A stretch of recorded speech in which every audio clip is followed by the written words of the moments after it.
IVM. Hi everybody, just wanted to ask everyone for a quick favor. We're running a brand survey right now and would really appreciate it if you could let us know what you think about the advertising on IVM. Go to ivmpodcast.com/survey and do let us know.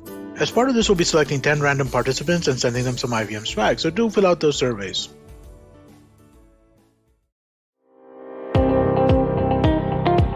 Welcome to All Things Policy, a daily podcast supported by Pragati, a flagship media initiative of the Takshashila Institution.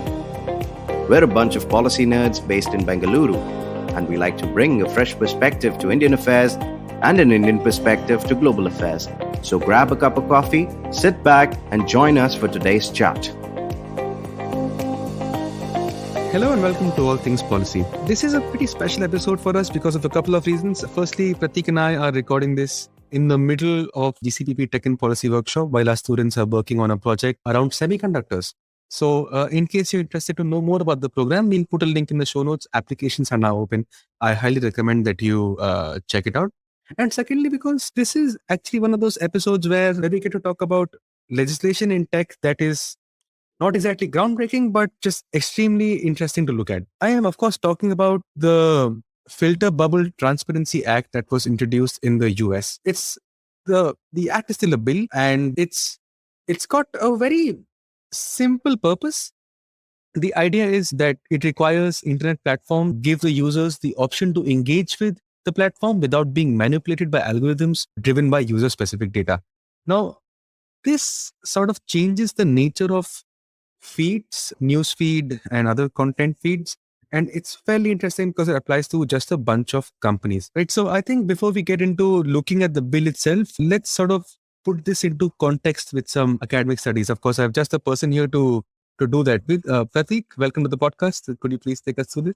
Hey, thanks, Rohan. Yeah, so there have been a couple of interesting studies on this front, right? So let me start Twitter and then we'll move on to Facebook. So in October, Twitter had put out a study looking at the amplification of political content on its home timeline versus the reverse chronological timeline, or what we know as latest tweet. This is something that they had announced, I think, back in May when they said that they will be looking at various aspects of their machine learning decision making and how it has broader effectiveness, right? So I think this was one of the projects that they had called out, and they finally put out the report sometime in October. And I don't think we heard a lot about it. There was some coverage, but I think, with everything that was going on regarding the Facebook papers or Facebook files, or let's just call them Facebook documents, this a study coming out from Twitter saying that, that they found that the home timeline was, or the home ranking system was amplifying right-leaning content more. It's pretty significant, right? And it doesn't seem like it got the type of it got a lot of attention on that front, right? So I would say that let's just run through some numbers and what the study actually was first.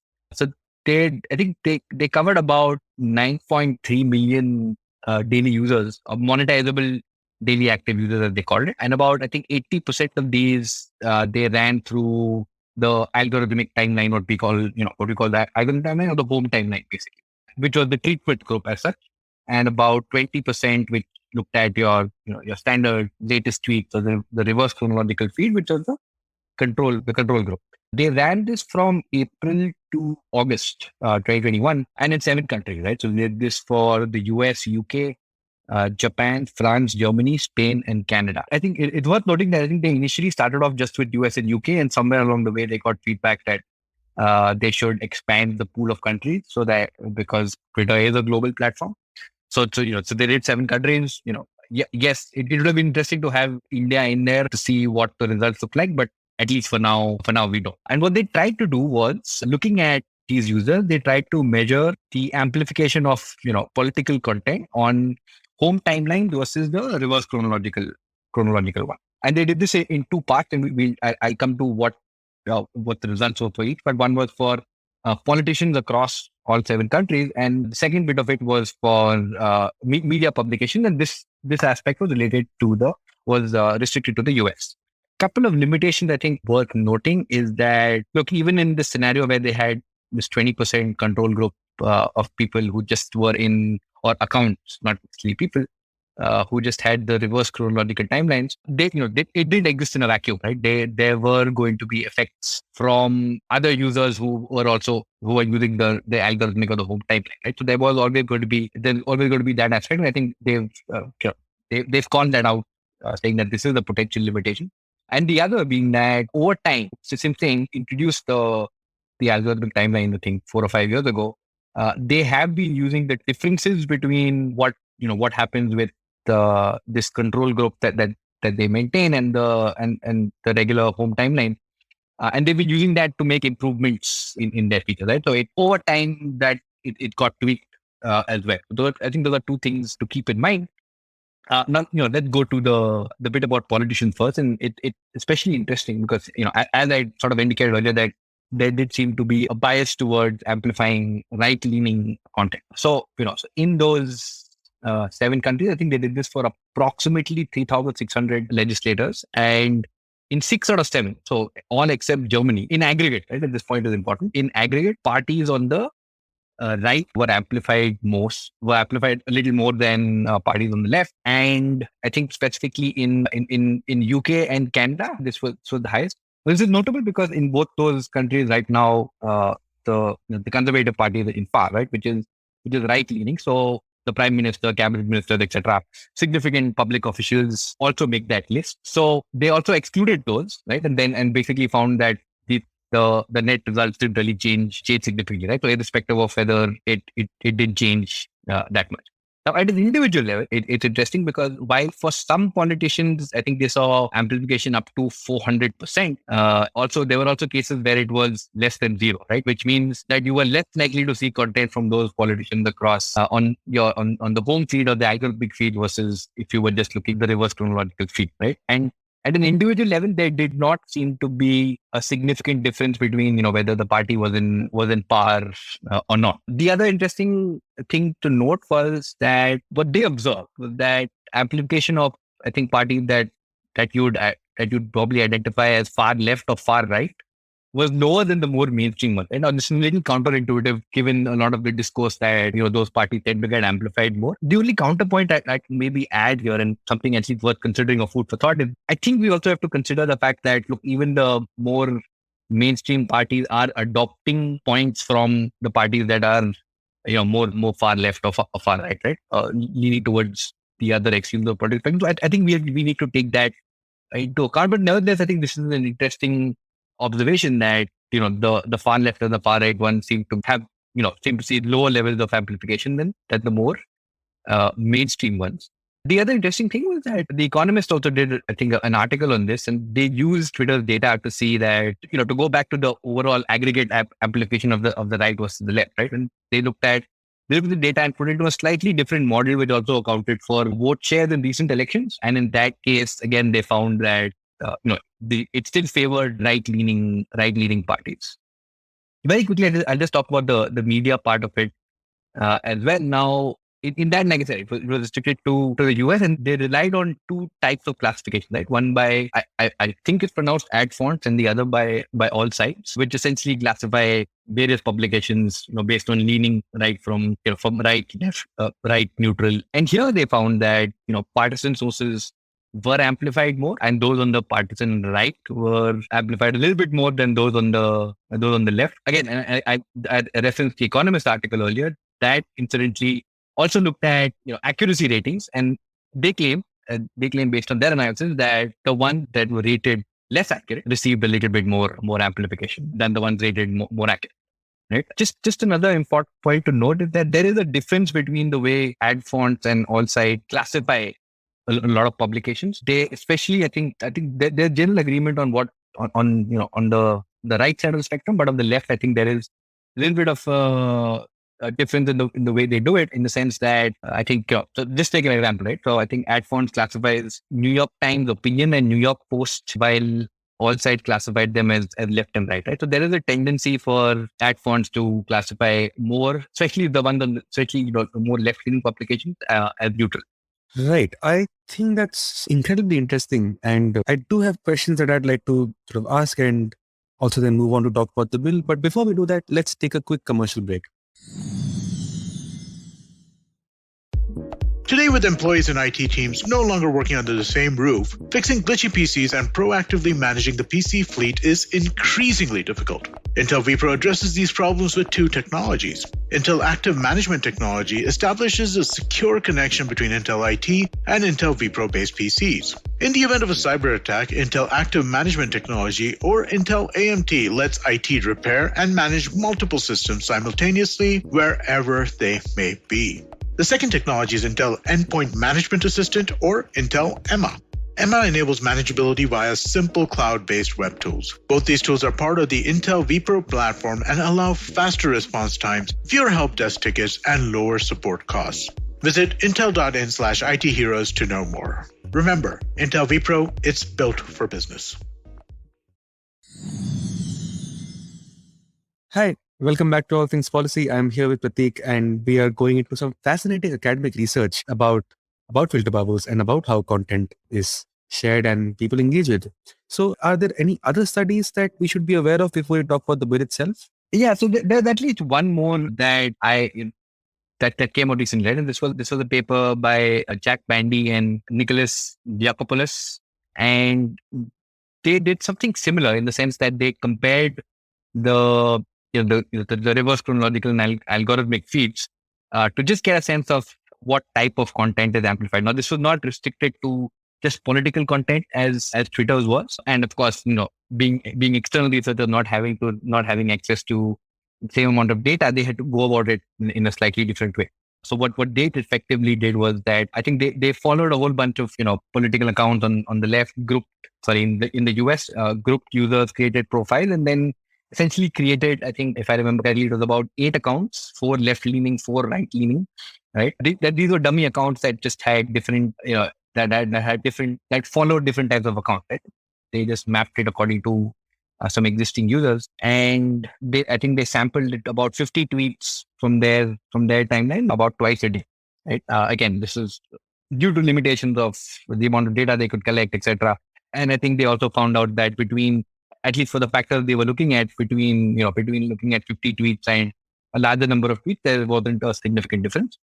Point to note is that none of these accounts actually clicked on the links, so that's a potential limitation in the sense that assuming that's a signal that goes into the recommendation, right, of the home algorithm, that is something that was probably not captured, right? And they found a couple of interesting things as well, in the sense that the home feed actually showed fewer external links, right? So there was, if you're listening for better ways to get engagement on Twitter, maybe there's some hints in here, but essentially that I think more than half of the tweets, I think, in the chronological timeline contained an external link, but about 20% on algorithmic timelines contained an external link. The number of suggested tweets made up more than half of the algorithmic timeline.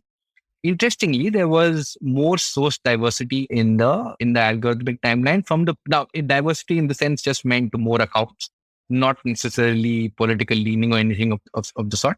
And they also noticed a shift in topics. So they classified them as political, economic information, and I think specifically for COVID, there was information around fatalities. And I think they noticed that except for the bucket that they classified as political, across all the others, there was actually reduced exposure on the algorithmic timeline. Right. So just a final point, I think, on this was interesting in the sense that they noticed, and they put this in quotes, right, a slight partisan echo chamber effect. Notably, it was not to say, it was not from the perspective of whether the algorithm itself was making the decision, unlike the Twitter study, which was looking at, from that perspective.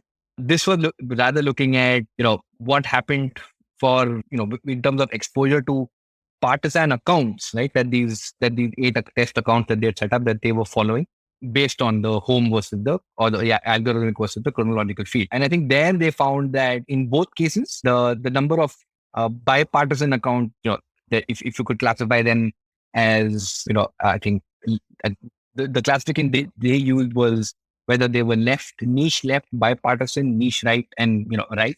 What they noticed was that in both cases, the exposure to bipartisan accounts reduced. Right? So that's certainly interesting. And of course, we can't not address the Facebook documents Facebook files, Facebook papers. Because one of the studies there, one of the documents there referred to a 2018 study where I think Facebook, a researcher on Facebook essentially disabled the newsfeed algorithm for somewhere at about 0.05% of Facebook users, right? And what they found was that uh, people spent more time scrolling, which short term meant more ad impressions, more revenue, but overall it led to lower engagement because it was just that people were scrolling, they were disliking content, removing it from their feeds, hiding posts, etc. Right? So it essentially just resulted in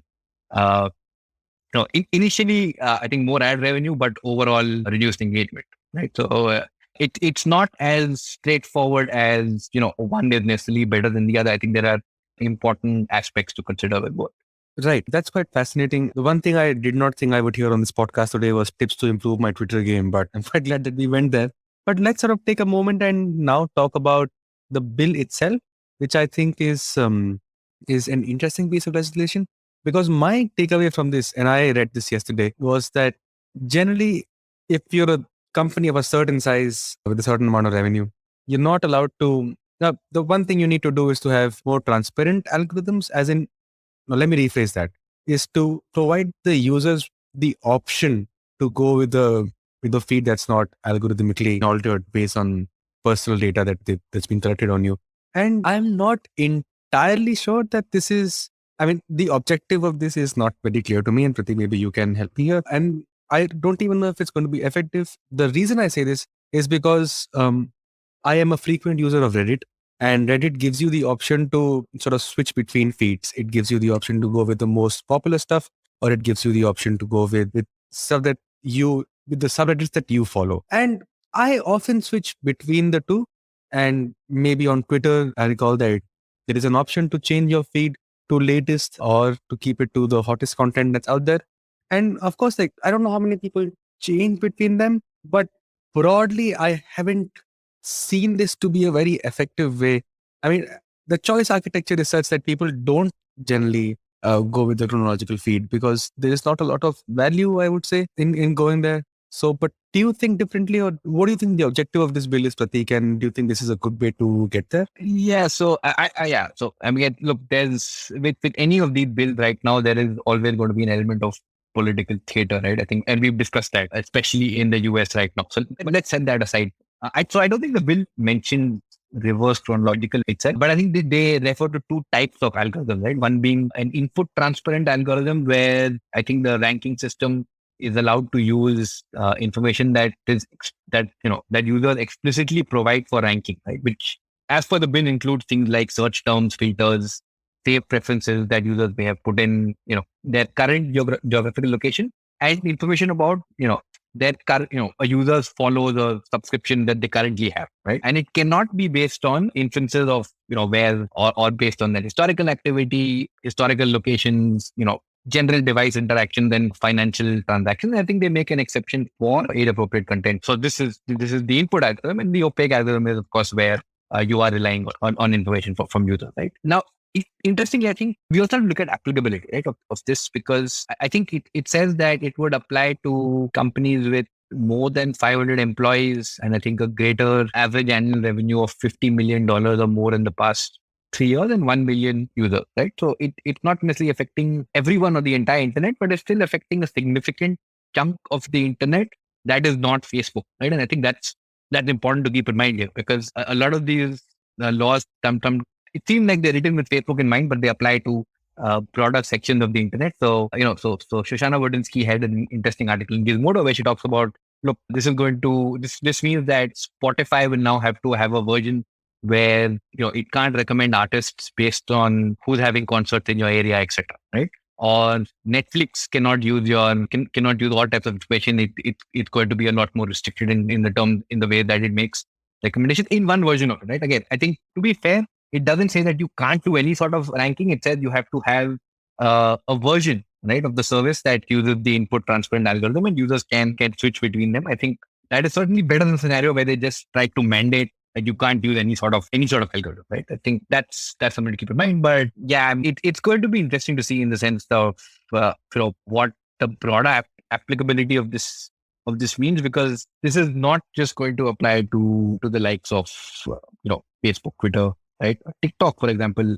I don't think, again, it doesn't even have a reverse chronological feed option, right? A bunch of others, I think Instagram no longer does, right? So, and there was an interesting post a couple of years ago. This was back in 2018 by Benedict Evan, right? And in that he estimates that, look, in an average Facebook user is likely to receive about 1,500 updates in their feed in a day, right? And so if you look at that, right, that's way too much content for anyone to comb through, right? So you're likely just going to just look at random content based on people you made connections with over the last X years. Probably the only variable factor is based on what time of day you look at, right? Whether you look at it at 5 in the evening or 10 in the morning, right? That's the only factor that's changing. And is that necessarily what kind of experience is it creating, etc. I think that remains unknown. And like you said, right, there are some of these options already. It's interesting that that they want to mandate it, but some of these options exist, and I don't know how many people use it. So to be honest, I tend to use latest tweets on Twitter more than I use the home timeline.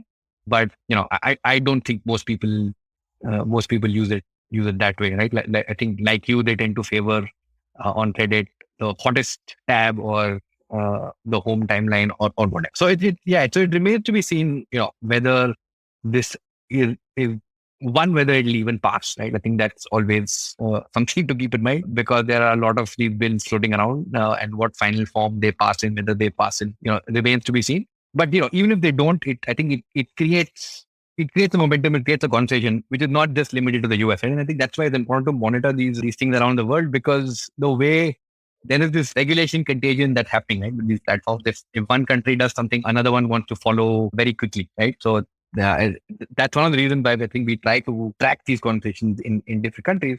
But it's whether it achieves its objective of solving the societal harms that we're trying to solve, I'm not so sure that it would.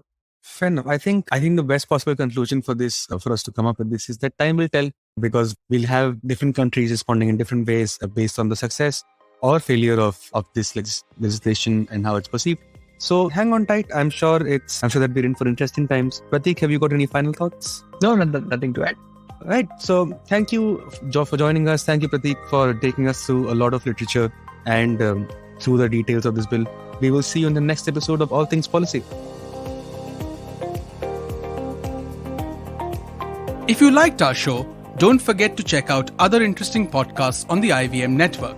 You can tune into them on the IVM Podcast app, ivmpodcast.com, or wherever you listen to your podcasts. You can also follow IVM on social media. The handle is @IVM Podcasts on Twitter, Facebook, and Instagram. And hey, if you'd like to dive into Takshashila's research on technology, strategy, and economic affairs, check us out at our Twitter handle @TakshashilaINST or our website takshashila.org.in.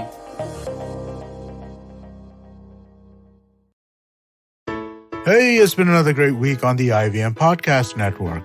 On this very special 150th episode of Advertising is Dead, Varun's in conversation with Pooja Dhingra, pastry chef, podcaster, and founder of Love 15 Patisserie. Do check out this episode for a look at her journey as a creator and entrepreneur.